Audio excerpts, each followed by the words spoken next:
to your GPG. The next level after that, and I've talked about multi-environment synchronization, okay, where you would transfer it over. Okay, so that you can bring in and export and import your public keys. Okay, so the next thing, once you've done that, is then you need to set up GitHub itself.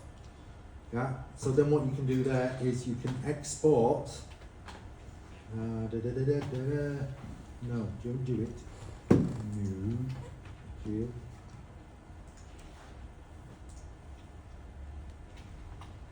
Okay, I can export my key. Okay, so I can take my key ID. Where was my key ID? There it was. Okay, I can take my key ID and I can pop it in there. And there we are. That's my public key. So from my private key, I have created my public key. That is the key block. Okay, that's the bit which you can give out to the world. Okay, that's the bit that if you want something signed, you should give out to the world. Okay, and in this context, you need all of that. Okay, because you need to get that into GitHub. Yeah, the same way to deal with your public key thing is copy and paste it into a notepad. Okay, because you can get your private key from here. Okay, and each key you generate is slightly different in a way, right? So generally speaking, if you wanted to run it, you could run it as a single command and chuck it into Notepad or something. Then you move in, then you're bouncing into GitHub. In the README file, there was the git, then init, and then Not got that far. git Oh yeah. add. Well, no, now we've not got that far. All right, we're still Yeah. there. Now we're in your account settings. Settings.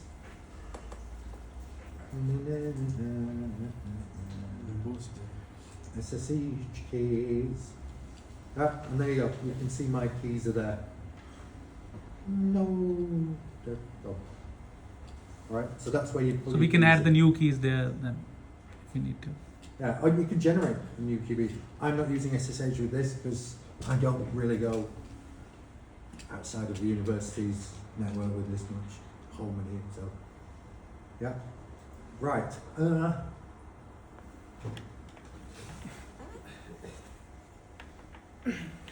Yeah.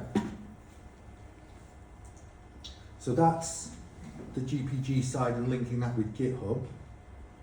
We've also just talked about how we link that with Git using git config, okay, and our key in. Yeah. The question is, how do I download it? Hold the phone, folks. I was not trying to grab a bigger screen. I'm not trying to grab a bigger screen. This one. Huh? This is that handy. You're writing a really. Hold, please. When it's big, it's like it should be the workstation. You shouldn't carry it somewhere. How many inches is this? 40.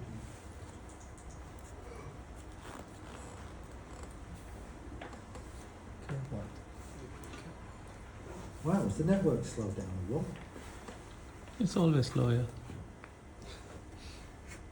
I mean, it's slow, but it's not normally that slow.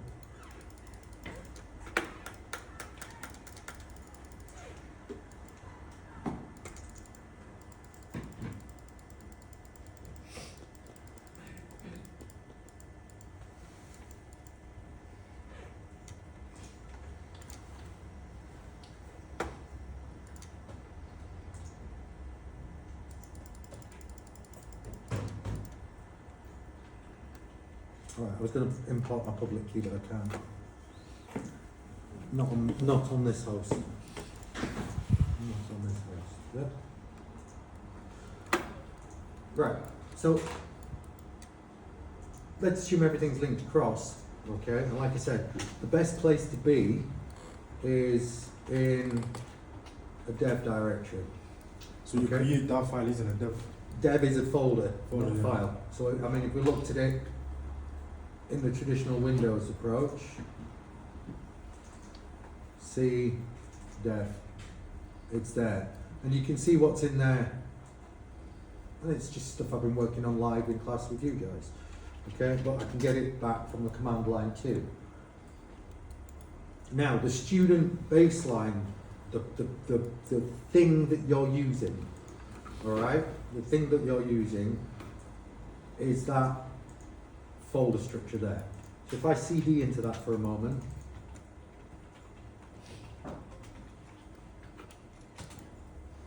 okay, we can see the documentation, DSC, evidence, scripts and tests.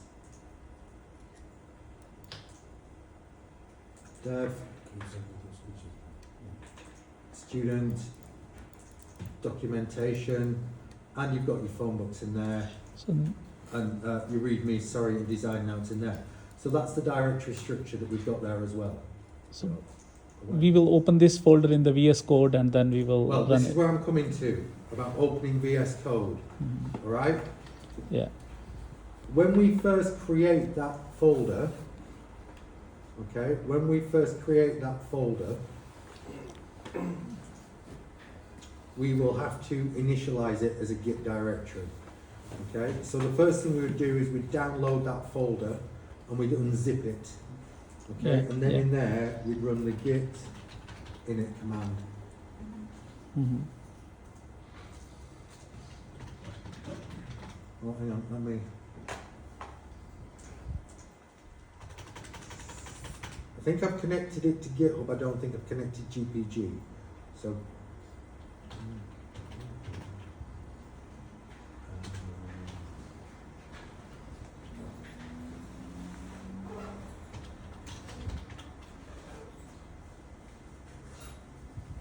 Okay, CD in there, 3. Right. So I've created a directory and that's, let's say for example, I've unpacked all of that folder in there. I now need to make Git aware of what it is that we're wanting it to do. Okay, and to do that we use git init. Git init. Git init. Okay, literally that. Now, before I do, ls minus -l. Does that work on this? No, hidden Windows. Right? There's nothing in that directory. Okay? Yeah. We agree? Yeah. So if I do git, which I'm assuming I've got git installed on here, gin. Git. Right, there. Initialized empty repository in Git. Now that folder is now a Git folder. I can do Git status, and it will give me the status of that folder. There's no branches, there's nothing in it at all. Okay, absolutely nothing in it at all. In that directory, now this is the student repo one, yeah? In that directory, if I want to go into Studio, yeah, I do code space dot. And what it does is it loads it relative to that environment variable. Yeah, it loads it relative to where we are within Visual Studio Code. Okay, and then from that it should open up and it should put me inside that directory. And it has. There we are. To test. I've got nothing in it. Okay? It's also, if you look there, that icon, source control. Yeah, it's detected, it got a Git repository in it. So in case if we open it like this, then it will, like all the changes will be saved in Git automatically. This is where I'm going. Yeah, your changes will be saved as close to automatically as we can get them. Yeah. Yeah. So I don't know how far I can take this. 'Cause Then how do we do the git add and then the committing as well? Well, I mean, we can do that locally. Right, so here we are, yeah? And I mean, if you wanted to, I mean, the easiest way, perhaps, although I wouldn't put all of the stuff in, it's a version behind. No, I need to go through here, don't I?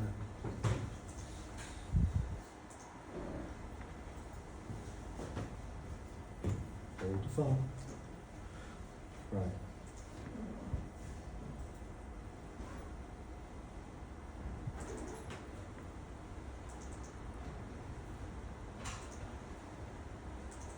No, wrong one.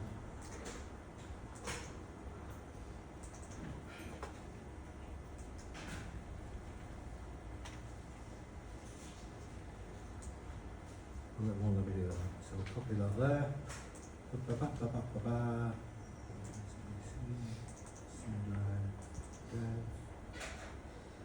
What did I call it? What did I call it? 2 test 2, I think so. Did I create it there? It's in the student com 5 folder. In the second folder. Oh, wait, is that where I put it? Yeah. I want you out of there.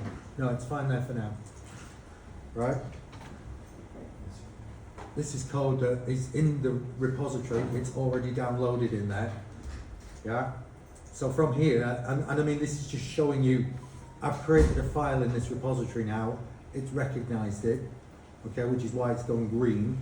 If I do git status,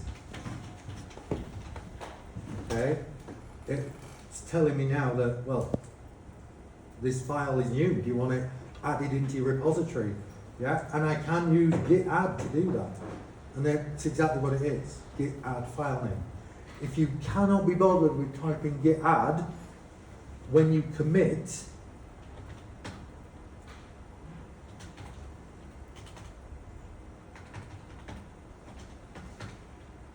-m means you've got to put in a commit message. But if you cannot be bothered with git add, then just put that in front of your git commit. Alright. Yeah.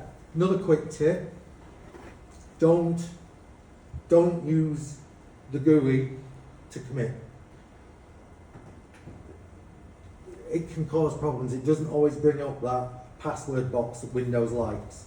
So don't always do your commit. What I do find useful is, especially for us, is why not just get ChatGPT there to write your commit message for you.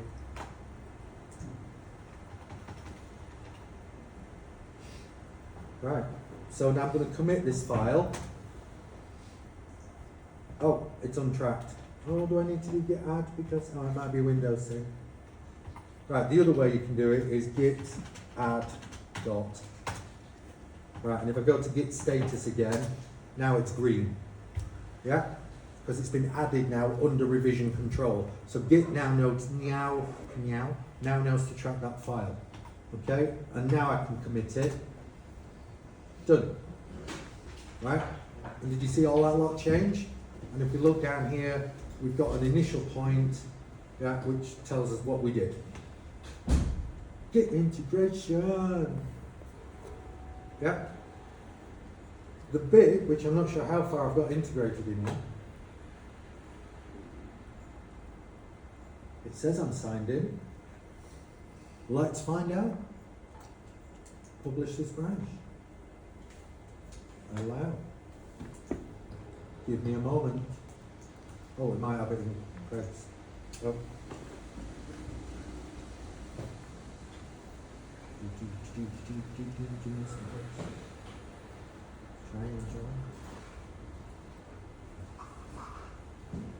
So once we publish it, it will go on the Git. Publish this. I published this as a public repository. Okay.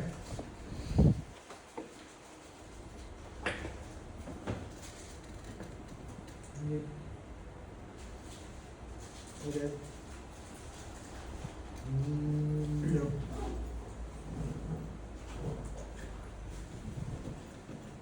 So, if I now go to, it always takes me to the I go into my repositories.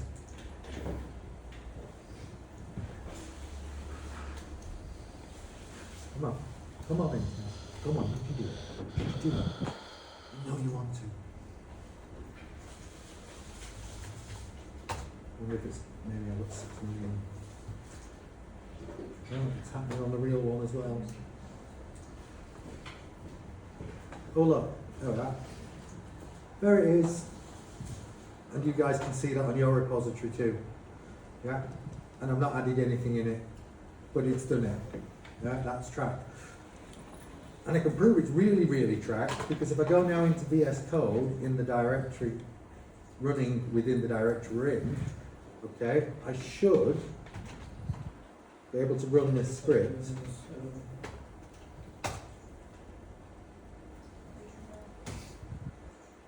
And if you look here, it's now created the structure of the folder, yeah, including the orchestration. Oh no, it's not. This is the pre-orchestration script one, because I hadn't loaded that in yet. But this will build you the directory structure quickly. But again, once I've done that, it tells you what the next steps are. Git init, git add, and if I show git status, they're all red, because they're not tracked, but they're new. And you can see that in here, they're highlighted as green. Yeah, and if you click, you see the view there, that it's updated. Yeah?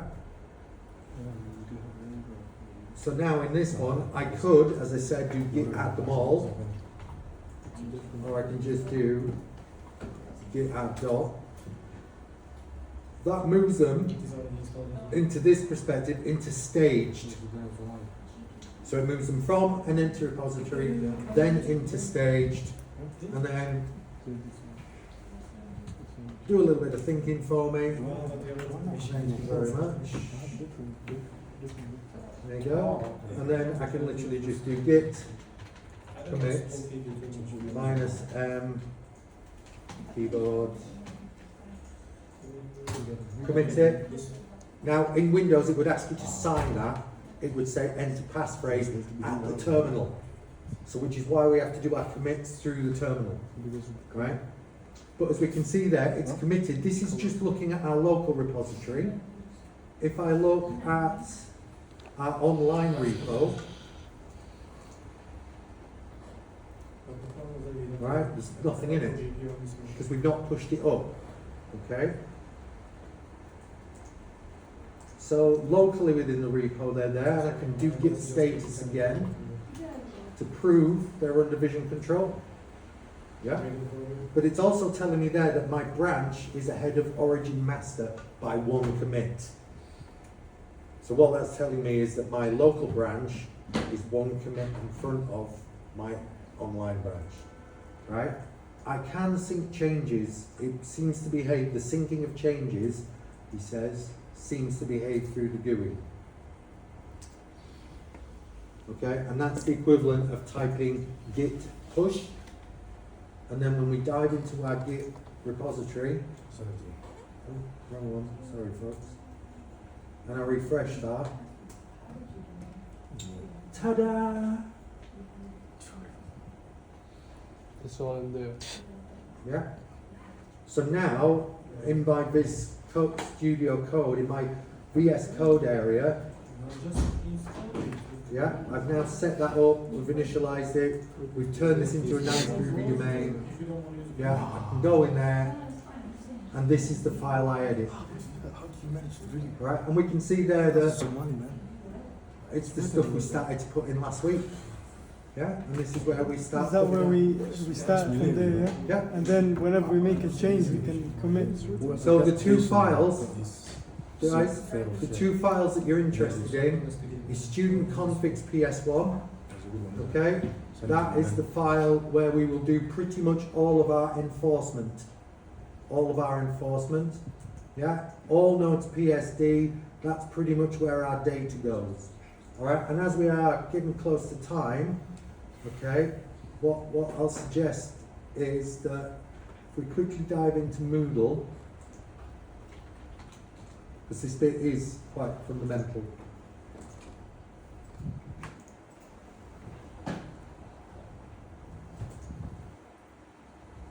All the stuff I went through then, just then, is in the Git guide and the IAC automation. Yeah. Everything is in that bit there. That's what I've just done. This stuff is for reading, and those are just some exercises just on a practice repo so you could get used to messing around with Git. Okay? And it tells you how to pull stuff out. So Yeah? whatever we did now is like on the top. Everything I've done is, yeah, Get First two, yeah. UAGM guide. it's in week 1, module overview and tool chain. That's the tool chain. Yeah? And there's our AD fundamentals. This one, okay, this session last week, okay, this took us through some activities and exercise using that DSC element, okay? And I created a little Markdown lab, which if you get a Markdown plugin for your browser, it's cool. If you like this sort of thing. I do, you might not. Yeah? But as you can see there, this is the examples of just stuff that we could do in that folder. Yeah? So we can take some of our data and put it into our resources. So there's the exercises for you to do in that one. Okay, so those exercises, they go in these 2 files. Okay? Then to run it, and bearing in mind I'm running an old version of the script here. Yeah, in fact, I'm not running any version of the script here, so I can't show you it in this one. Yeah, on the main repository.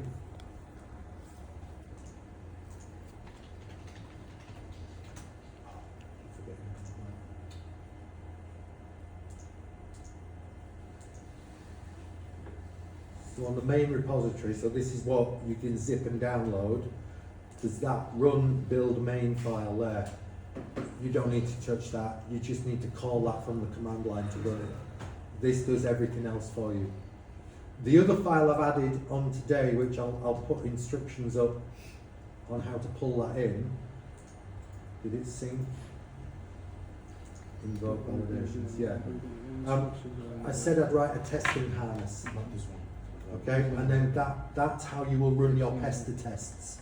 Yeah, and if you remember, I've put in a big test which tests your environment, and then I've got that proof of life test, which is where it showed you how to link a test to a script. Yeah, so this is where we're going Friday and next week. We're going to move into pester testing. Where you should be now is by the end of this week, you should be writing, ideally by the end of today, if you've managed to set your environment up, you should be writing student configs in there. So you should be creating your directories. Yeah? Actually, this is what I mean about the power of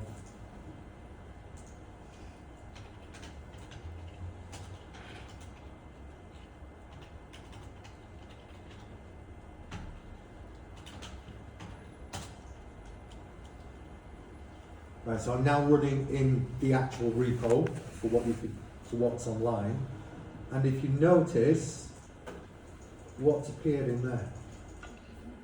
2 test 2.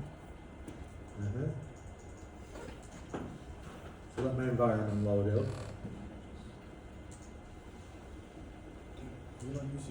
Okay, and if I do git status,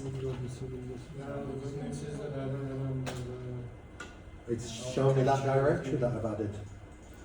I don't want to commit that to the main repo. Yeah? I don't remember how to So for now, capture hold please.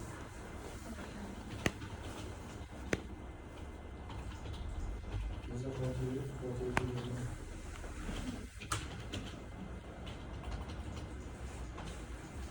Okay, just record.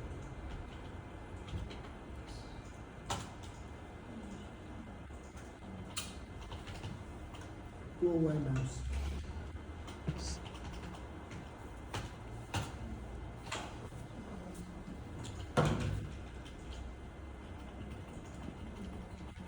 Room operating system.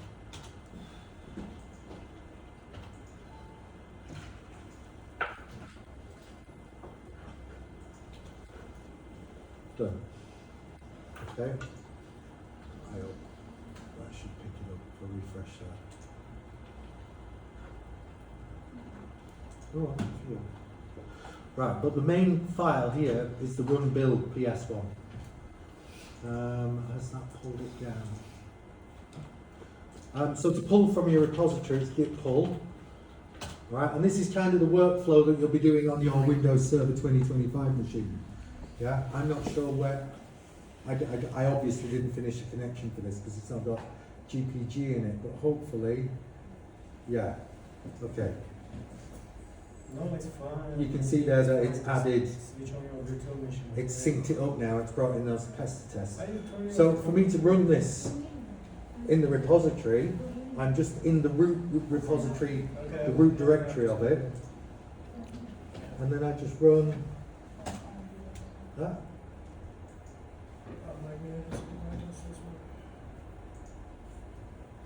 And that's running those one shots that I said, so it'll set up the networks for you. It'll make sure that your host name's here. The one that you don't want to consider, remember?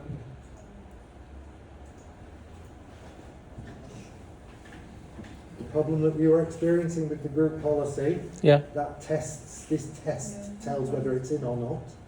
Yeah?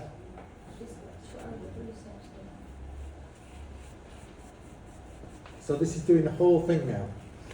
All of this stuff you would have had to write automation scripts for. And I didn't want to teach you, the point of the module isn't, this is the mechanics of really how DSC works in depth. It's like, this is the mechanics of infrastructure as code, right? But these are the things that you need to be able to have the underlying infrastructure sitting there. Okay, so it's trying to do, oh, it's installing them. It's installing them, it's actually installing them. But that will be the file that we would run, yeah? And then once it's finished installing them, where is it?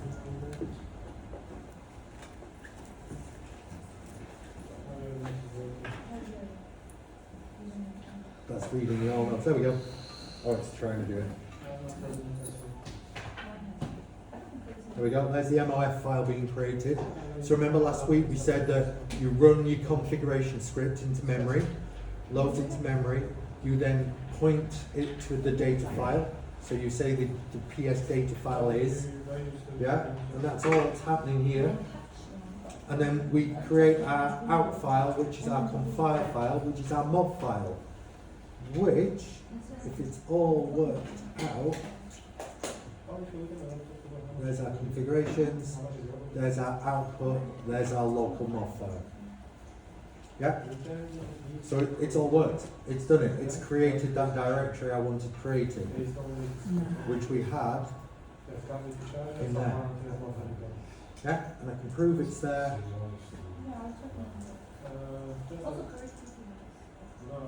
Test.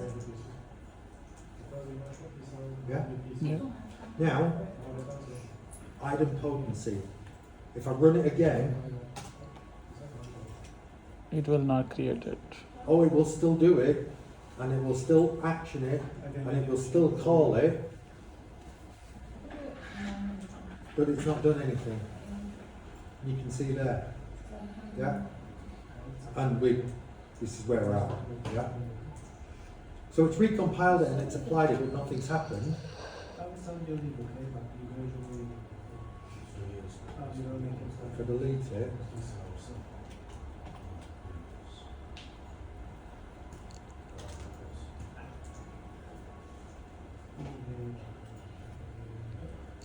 yeah, let's come back. And that's how we enforce that determinism, that deterministic behaviour. Yeah, so the only things, and as you can see there at the side while I was doing that, every time you run it, it's building up evidence. It's building up evidence. Yeah? It's capturing the files that you've touched, so you can see that. Yeah? It gives you network information. So it's me building in logging for you. Okay? If if you've recorded that, can you email me it or push it up onto Moodle, Yeah. if you don't mind?